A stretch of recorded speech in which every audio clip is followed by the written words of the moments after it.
What's going on, peeps? Since Facebook and Instagram crashed, I got my master's degree in psychology, I lost 20 pounds, and I wrote my first novel. Actually, I took Facebook off of my phone and Instagram a few weeks ago for this very reason.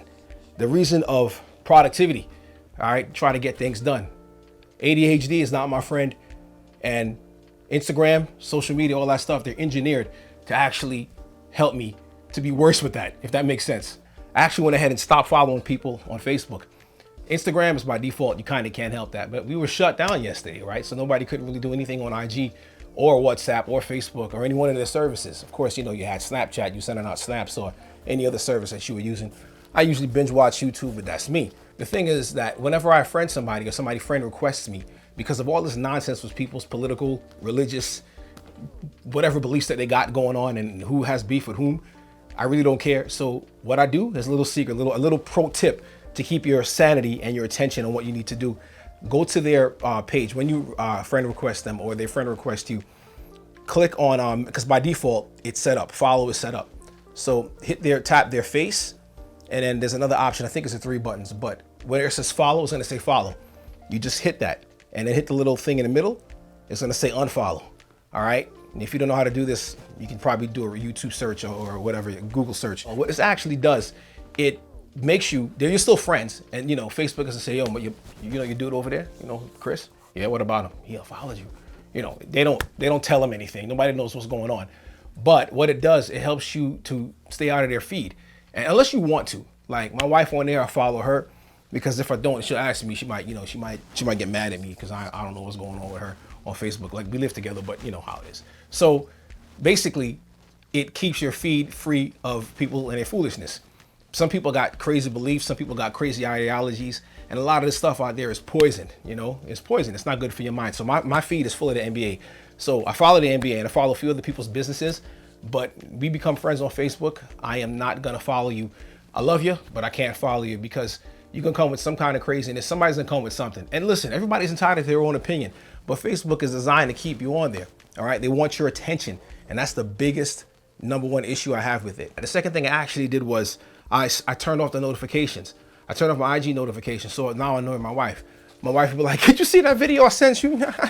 It's so funny." And I'm like, "What video?" "I sent you video. I said it's the 5th video." I'm like, no, babe, I'm sorry, I didn't see it because I don't get the notification. So I actually got to go into the phone and actually check it out and be like, all right, oh yeah, see, that video was funny. Even if I didn't find it funny, and now I gotta laugh because she sent it to me with the whole purpose and intention of laughing. So it's like, yeah, it's crazy.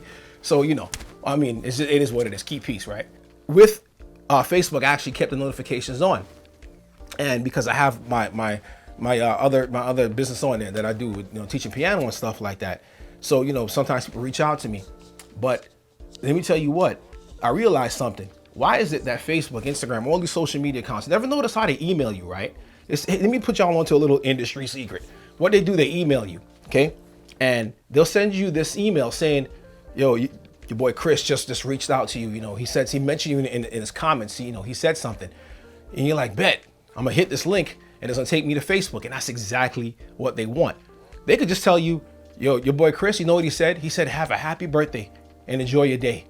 And then you could be like, cool, and then close your phone and go about your life and carry on with your day. But no, that's not what they want. They want your attention and they want you to stay on there. Social media people, Facebook, YouTube, Instagram, all the Snapchat, all of them, they all have a very similar MO, all right, modus operandi, or they all operate under the same thing. What they're doing is trying to get the most amount of attention from you so they can show you the most amount of ads, hoping that you'll click on something and that'll affect their bottom line. They actually hire people called attention engineers. There's a Netflix documentary called The Social Dilemma. You got to check that out. It'll give you some insight into what these people are actually doing with our attention. And to me, attention is a big thing, obviously. All right, to many of us that's on here, struggle with ADHD, struggle with our attention. A lot of that is actually exacerbated by social media. These people hire people, specifically psychologists, teams of people to study us, to get our attention, to glean from us the most amount of our attention that turns into dollars. Our attention equals dollars. They even use red. Red is a color for human beings that gets your attention. Notice that, your notifications, what color are they? They're red. And it's not just the visual, but they actually have the tactile where your phone vibrates and the audible. So you can actually hear a sound, all right? you feel something and you can see something. So that's a lot of neural pathways that the signal is coming through. They really want to grab your attention. They want to condition you to a specific type of behavior. All right. And some of us have this urge to get all the rudder away. We just got to get 6 notifications, 5, 4, 3, 2, no notifications. Yes, my mission in life is complete. And that's how I feel sometimes. All right. You're going out there and you're on your phone and you just got to clear them all. People get annoyed at me because I got like 43,622 emails all in red. And I just don't check my email because I subscribe to a lot of things. That's just me, ADD, right?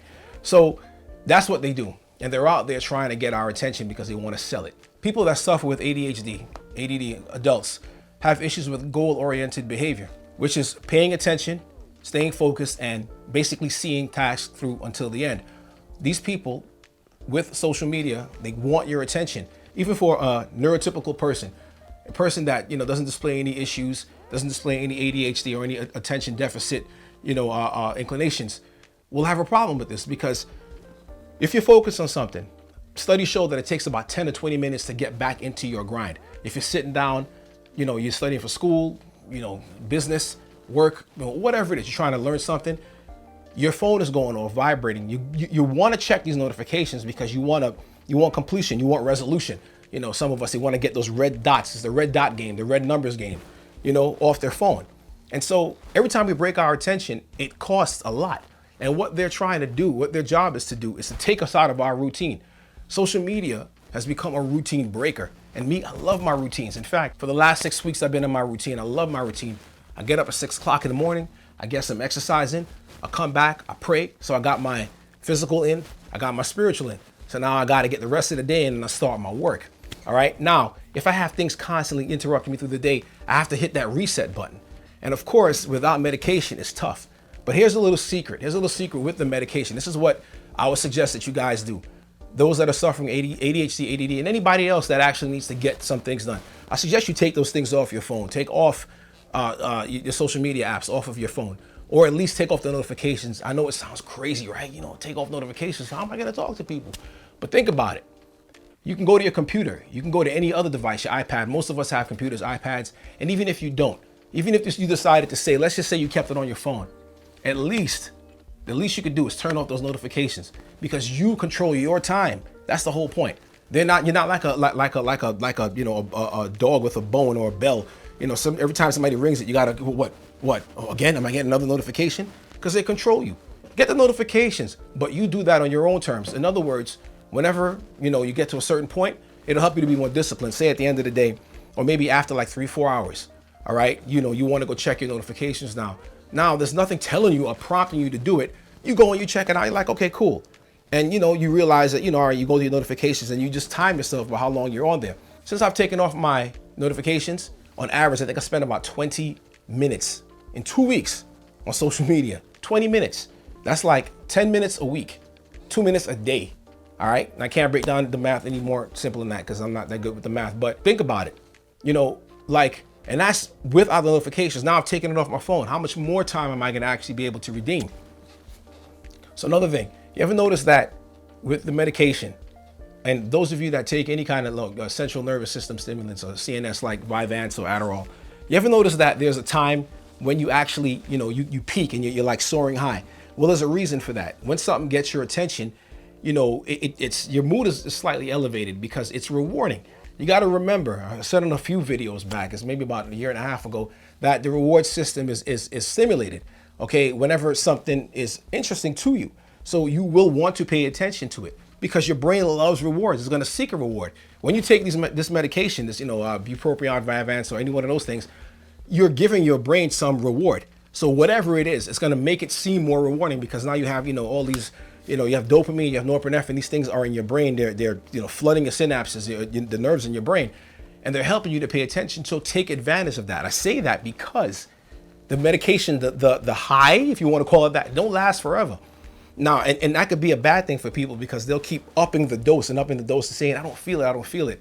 I'm going to talk about that in another video, but it's known as the law of diminishing returns. And I'll talk about that in the next video. I'm going to try to get one up tomorrow, the day after that. But you got to think about what you're using as a tool. Exercise is a tool. All right. For me, it's routine. I'm getting up the same time every day, doing the same things every day. So that helps me. All right. Number two is that when I take my medication, I know when I'm going to start, I know it's going to peak. So anything I'm doing that needs to get done with that whole 80-20 rule I was talking about in my last video, I get the most important things done during that time. Because I notice at the end of the day in the afternoon, it starts to wane, and you know, the drive kind of goes out the window. You know, my wings leave, so to speak. So I know that that's the time that I have this small window. So I ain't got no time to be on my phone checking, you know, playing a red circle game. So I just got rid of that whole thing.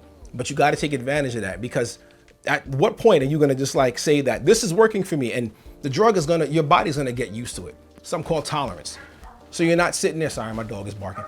You're not going to be using it, or it's not going to be as effective the first few times you take it. It'll be very effective for a long amount of time, but as your body becomes accustomed to it, tolerance, it starts to wear down. It won't completely go away, but the duration will be shorter.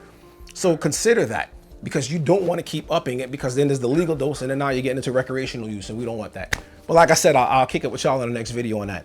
All right, well, I hope this has helped somebody. I hope this made sense to y'all, and I'll see you guys in the next video. Be blessed, take care, and be safe.